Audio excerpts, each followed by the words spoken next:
Assalamualaikum warahmatullahi wabarakatuh. Saya perwakilan dari kelompok 6 ingin membahas tentang game online dan game offline.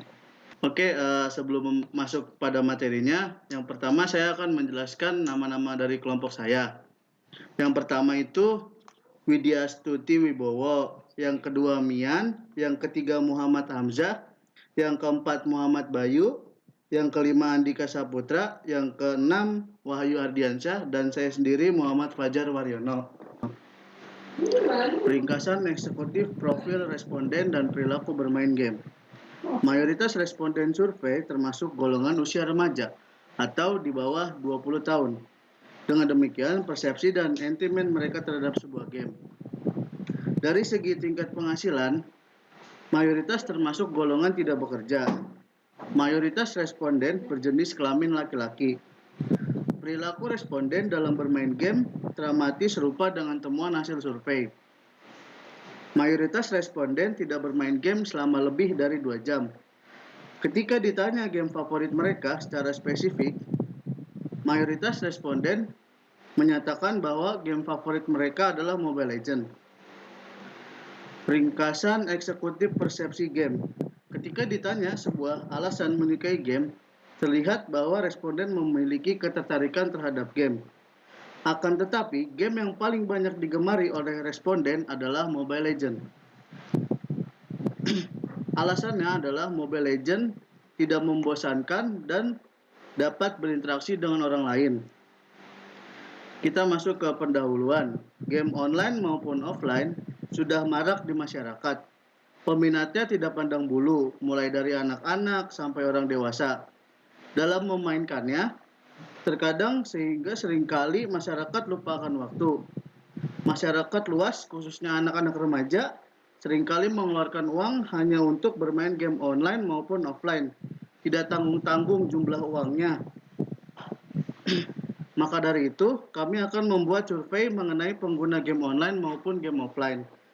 Tujuan dari pelaksanaan penelitian untuk memberitahu kepada masyarakat bahwa game online dan offline masih eksis dan menjadi tren di kalangan masyarakat, serta untuk memberitahu kepada masyarakat bahwa bermain game bukan hanya sekedar hiburan, namun juga untuk mendapatkan penghasilan. Metodologi teknik pengambilan data. Survei indeks kualitas game dilaksanakan dengan metode kuantitatif.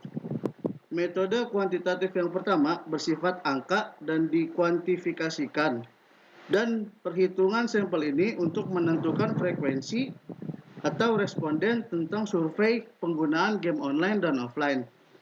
Yang kedua, metode kuantitatif dilakukan dengan cara membagikan kuesioner lewat media daring untuk menjangkau responden dari mahasiswa ubara. Teknik pengambilan data untuk survei ini adalah menggunakan Google Form. Metodologi respon survei daring. Total terdapat 168 responden yang mengisi survei daring tentang perilaku bermain game. Yang pertama, setelah dilakukan clean up untuk menghilangkan duplikasi, jumlah responden survei ini menjadi 163 orang. Dari 163 orang tersebut, 102 orang merupakan pengguna game online dan 61 orang merupakan pengguna game offline. Lanjut ke paparan temuan. Profil responden usia dan jenis kelamin. Mayoritas responden 69% berada pada kelompok usia remaja awal atau di bawah 20 tahun. Sementara dari segi jenis kelamin, mayoritas responden 51% adalah laki-laki. Profil responden pekerjaan dan penghasilan. Dilihat dari tingkat penghasilannya, kebanyakan responden merupakan orang yang tidak bekerja. Tingginya prevalensi orang yang tidak bekerja kemungkinan berkontribusi terhadap angka ini. Hal ini juga tercerminkan dalam grafik di mana 63% responden mengaku tidak bekerja. Assalamualaikum warahmatullahi wabarakatuh. Saya Wahyu Ardiansyah akan melanjutkan dari saudara Fajar. Ya, kali ini adalah persepsi waktu. Sebanyak 45% responden menghabiskan waktu selama 1-2 jam. Jumlah responden yang bermain game selama 1-2 jam ada 74 orang. Ya, berikut ada diagramnya. Kalau dilihat dari diagramnya, ada 74 orang yang bermain game 1-2 jam, 37 orang yang bermain game 3-4 jam, 29 orang menjawab lainnya, 13 orang bermain lebih dari 5 jam, dan 10 orang bermain 4-5 jam. Selanjutnya, ada persepsi pendapatan. Secara umum, responden tidak memiliki pekerjaan dan hanya beberapa responden yang memiliki pekerjaan. Rata-rata pendapatan yang dimiliki oleh beberapa responden yang bekerja adalah 1-2 juta rupiah. Sebanyak 13 responden yang memiliki pendapatan 1-2 juta rupiah. Berikut adalah diagramnya. Di bagian diagram persepsi pendapatan, ada 103 orang yang tidak bekerja, 22 orang yang pendapatannya 1-2 juta per bulan, 12 orang yang pendapatannya 500.000 per bulan, 12 orang pendapatan 250.000 per bulan, dan 9 orang menjawab lainnya. Nah, kemudian ada persepsi data internet. Responden umumnya memilih data pribadi karena mudah digunakan di mana saja dan lebih praktis. Sebanyak 49% responden menggunakan data seluler pribadi, dan sebanyak 38% responden menggunakan Wi-Fi untuk bermain game online. Berikut ada diagramnya. Di bagian diagram persepsi data internet, ada 98 orang yang menjawab memakai data seluler pribadi, 75 orang yang menjawab memakai Wi-Fi, dan 14 orang menjawab menggunakan tethering orang lain, dan 12 orang menjawab lainnya. Kemudian ada genre game. Persepsi responden terhadap genre game yang digemari. Genre game paling sedikit peminatnya adalah MMORPG dengan jumlah presentasi sebesar 1%, dan genre game yang paling banyak diminati adalah adventure dengan jumlah presentasi sebesar 32%. Berikut adalah diagramnya. Bagian diagram genre game, ada 75 orang yang memilih genre petualangan, 70 orang yang memilih genre aksi, 35 orang memilih genre balapan, dan 35 orang lagi menjawab lainnya. 21 orang menjawab olahraga, dan 2 orang menjawab MMORPG. Kemudian adalah perangkat untuk bermain game. Perangkat yang lebih sering dipakai oleh responden adalah berupa smartphone dengan jumlah presentasi sebesar 76%. Sedangkan penggunaan perangkat pada PlayStation untuk bermain game lebih sedikit daripada smartphone dengan presentasi sebesar 6%. Mengapa demikian? Karena perangkat smartphone lebih banyak digunakan karena mudah dibawa serta pilihan game yang beraneka ragam. Ya, berikut adalah diagramnya. Di bagian diagram perangkat untuk bermain game, ada 152 orang yang memilih handphone, 24 orang memilih laptop, 12 orang memilih komputer, dan 12 orang lagi memilih PlayStation.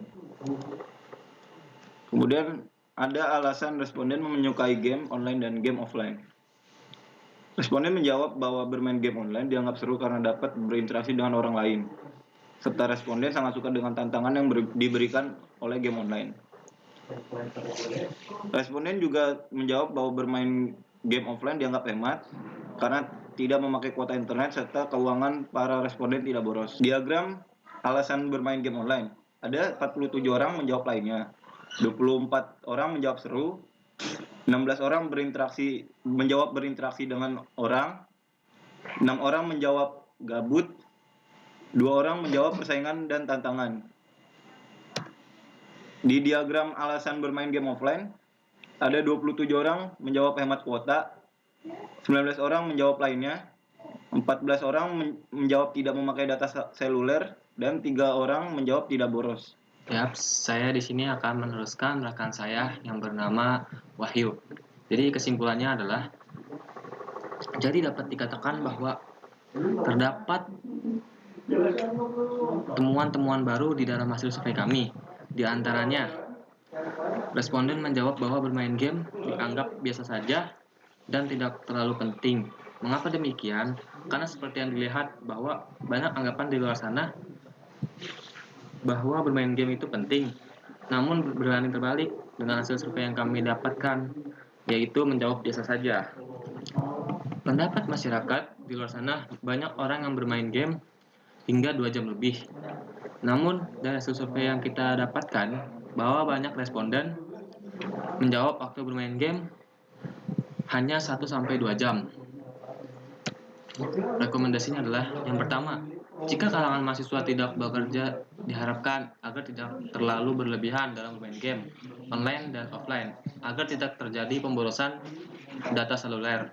Yang kedua, diharapkan agar mahasiswa dapat membagi waktu antara bermain game dengan belajar. Yang ketiga, agar mahasiswa tidak terlalu kecanduan dengan game. Diharapkan agar usia-usia muda lebih berfokus pada kegiatan belajar daripada terus-terusan bermain game. Terima kasih. Sekian dari presentasi kami. Kurang lebihnya mohon maaf. Wassalamualaikum warahmatullahi wabarakatuh.